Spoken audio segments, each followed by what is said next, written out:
In order to freeze guard the machine, there's a sequence of procedures that you need to go through, because what you're trying to do is circulate antifreeze throughout all the lines and hoses and fittings within the truck mount and in all your tools. The first thing we want you to do is make sure your machine is off. This is critical because you're trying to get a 2-gallon quantity 50-50 mix of antifreeze inside your water box. With the truck mount on, that means you have some water in the water box. How much?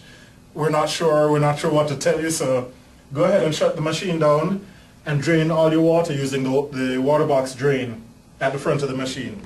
Once the water box is empty, go ahead and close the port and fill your water box with a 2-gallon mix of 50-50 antifreeze. Once you have that in, you can go ahead and connect your antifreeze hose. It's a recirculating hose. What it does, it allows you to connect the water inlet to your solution outlet. So, connect there, connect there, and by doing that you're recirculating all the coolant back into the system that is trying to come out. Go ahead and start your truck mount, set to idle, make sure your pump clutch is off, start the truck mount. After about a minute or two, you can set it to medium speed, turn your pump on, and this will start circulating the fluid.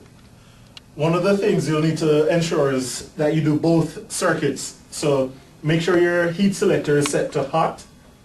This allows the coolant to go through all the heat exchangers. If it's set to warm or the middle setting, it will only go through one or the other of the heat exchangers. Setting it to hot goes through all the heat exchangers. We'd also like you to go ahead and switch your pressure selector from carpet cleaning mode to pressure washing mode. So run it in both modes for about 3 to 5 minutes. That will allow it to go through, again, all the circuits. You'll notice there are 2 manifolds, one for the high pressure, one for the low pressure. Going through both circuits is essential to not having the machine fail when the water gets frozen. You're trying not to have any water that gets frozen. Once you've done that, switch back to carpet cleaning mode. Keep it on hot. To fill your lines with antifreeze, you can go ahead and take the recirculating connector off. You'd want to switch your pump off before doing this. Pump off, disconnect your recirculating line, and connect your solution line to one of the outputs, one of the quick disconnect fittings. We recommend you use the furthest fitting for both the recirculating and for your solution. If you look at the manifold, the way the fluid comes in to get it to circulate all the way through, using the furthest one from the side will give you the best mix of going through the entire distribution block. Once you have the solution line connected, you'll want to get a bucket and run your tool into that bucket to reclaim the antifreeze. Spray for about 2 to 3 minutes or until you see antifreeze coming into the bucket. That tells you all the water that you put into the tool and into your lines and the shutdown procedures is now into the bucket. So spray until you see antifreeze. That tells you the tool is full. If you're using a high pressure tool, you'll want to do the same. So you'll disconnect and reconnect.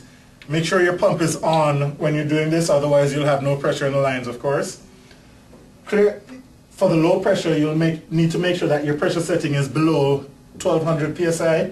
If you go above 1200 psi, there's an automatic shut-off switch in the manifold that will cut the circuit from coming through here, so you won't get any fluid through your lines.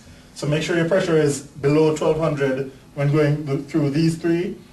And for your high pressure tool, you'll want to put the pressure up a little bit, and that allows you to go through the upper circuit. And again, you'll want to flip your pressure selector to make sure that it goes through both circuits. We recommend you reclaim the antifreeze before you go on to the next job and start cleaning carpets.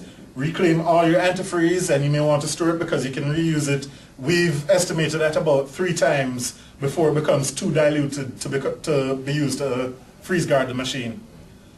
Also, you don't want to put antifreeze into storm drains, or basically follow your EPA regulations when trying to reclaim the antifreeze. Some people will try and spray it just to get it out of the machine and run fresh water through. You'll want to catch it and reuse it. 1, it saves you cost, and 2, it keeps you on the legal side of things. You don't want to mess with the EPA. Once you've completed the freeze guard, you can shut your machine down. Make sure you set your throttle back to idle, and you shut your pump off before doing so. Then shut your machine down. And once you've done that, the machine is freeze guarded and you should be good for the winters.